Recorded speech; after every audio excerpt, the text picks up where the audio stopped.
I might get some hate, but here's the truth. No code is useful with helping you fail, not useful with helping you succeed. In other words, it helps you avoid becoming poor, but it won't make you rich.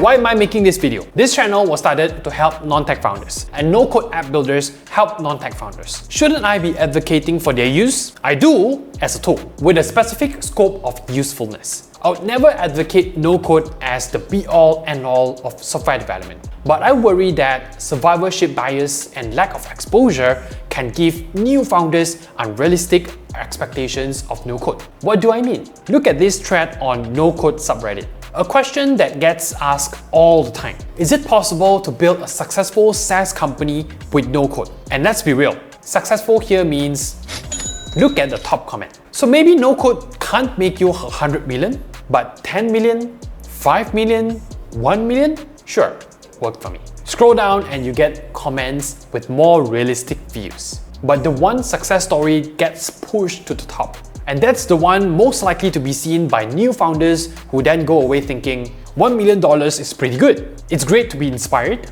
but don't overlook the fact that these are exceptions to the rule. It happens in many industries, not just software development. One success story gets the spotlight and the multiple failures stay hidden in the shadows. That's survivorship bias. Back to that Reddit thread. Someone had a very balanced take. These are 7-figure businesses running on Bubble.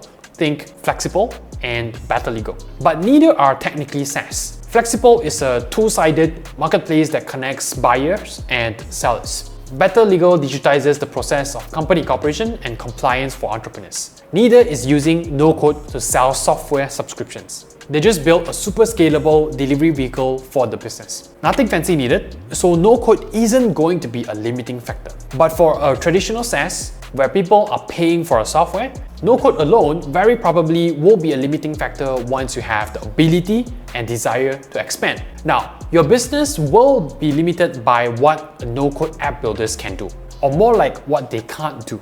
Hard or impractical to build custom functions. No-code is meant to be easy to build and edit because the app builder gives you a list of ready-made functions, common use cases, and you work with those. Drag and drop in whatever combination you see fit. But if your idea is good, your list of features is bound to grow beyond the list of functions provided. There are workarounds, but they are not ideal as they almost always mean the code is not as clean and efficient as it could be if it was written just for your app. Next, heavy reliance on third-party services. As much as possible, you don't want your 6-figure business relying on a third-party provider. But with no-code, whenever a certain function is impossible or impractical to build within the ecosystem, the solution is to just Zapier it to a third party or use a plugin. Think Auth0 for user authentication or Classify for CSS customization. It works, but it's not ideal. For one, these services can cost more per use than just building your own. Once you scale to hundreds of users, you absolutely start feeling the cost. And there's always a chance they increase their charges. For another, if you've ran a site on WordPress, you'll know too many plugins slow it down. It's no different with a SaaS or app. You're adding layers to backend code that don't have to be there. Keep doing this and you have a Frankenstein app. It will be, well, deformed, slow, clunky, and hard to maintain. The only one that wins no matter what is the plugin founder. Next, hard to scale cost effectively. Because of the reasons above, we compare the average no-code app to an identical product built on custom code by competent developers. Here's what we'll find. Basic features are implemented faster in the no-code app, but custom complex features get added significantly faster with custom code. Faster performance and lower maintenance costs for the custom app because the developer doesn't have to compensate with plugins and APIs. What does this mean for the two founders? Well, it means the one with the custom built app can iterate faster over the long term and offer their SaaS at lower price. You'll be this guy.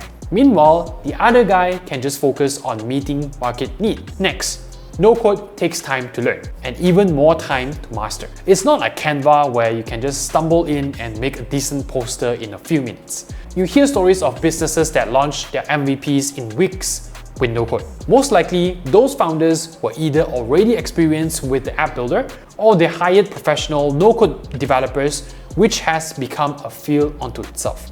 Learning is fine, but an inevitable part of learning on your own is making mistakes. It's just that some mistakes can be seen a mile away if you know what to look for.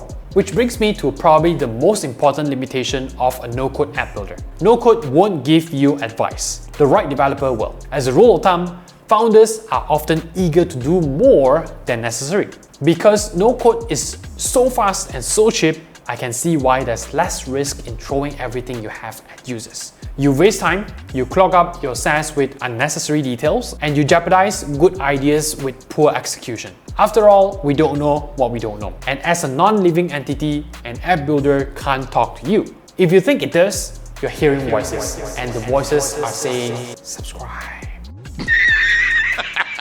A competent developer who has built these types of apps can share first-hand experience on how the project turned out, unforeseen challenges those founders faced, what features ended up being a waste of time and money, what features should have been implemented, if the founder has made a mistake in market validation, and even assist the founder with finding testers. Now, I'd like to share a living proof, Dividend Finance. I featured them in a recent video of a no-code SaaS that went on to become a 50 million business. But by then, they weren't no-code anymore. They built the MVP on Bubble, but once they needed to implement more complex features, they went custom and hired in-house developers. Comet, one of the OGs of the Bubble no-code startups, is also a two-sided marketplace, and they no longer run on no-code. BloomTech, MVP on Bubble, today no longer running on no-code. I should clarify that I use Weblyzer, a tool that lists out the tech stack used to create a web app or site. It's not 100% fail-proof though.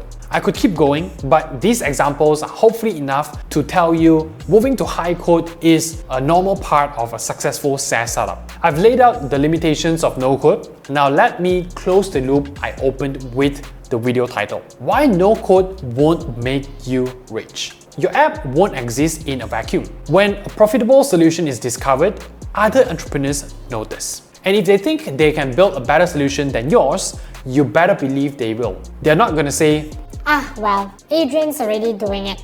I don't want to intrude on his market. It's not an Adrian's market, it's everyone's market. That's why no software company ever stops iterating and improving to solve their customers' problem today better than yesterday. And if that means more features in your SaaS, no code is going to limit how fast and how far you can go. Someone with a custom-built solution has a much better chance at evolving with customers' needs. How are you going to get rich when you can't respond to competition? You don't. Yes, in cases like Better Legal, they are a large business running on Bubble. But if you read their story, they actually transitioned out of no-code, realized it was more economical for them, and so to Bubble they went. And they went the conventional route first, then found out they were an exception. Good for them. Don't go the unconventional route first, then find out you are no exception. And what is the conventional route? No code for faster than last time MVP and market validation.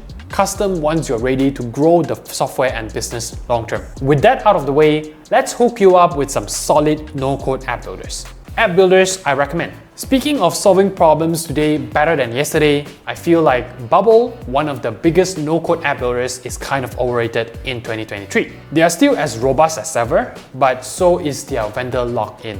But a lot of competitors today are just as robust as Bubble without vendor lock-in. There's no reason to no longer own your code. Whether the code is any good is another matter, but it's the principle that counts. Here's a video on 3 no and low code options that will let you build what you've built on Bubble, but without vendor lock-in.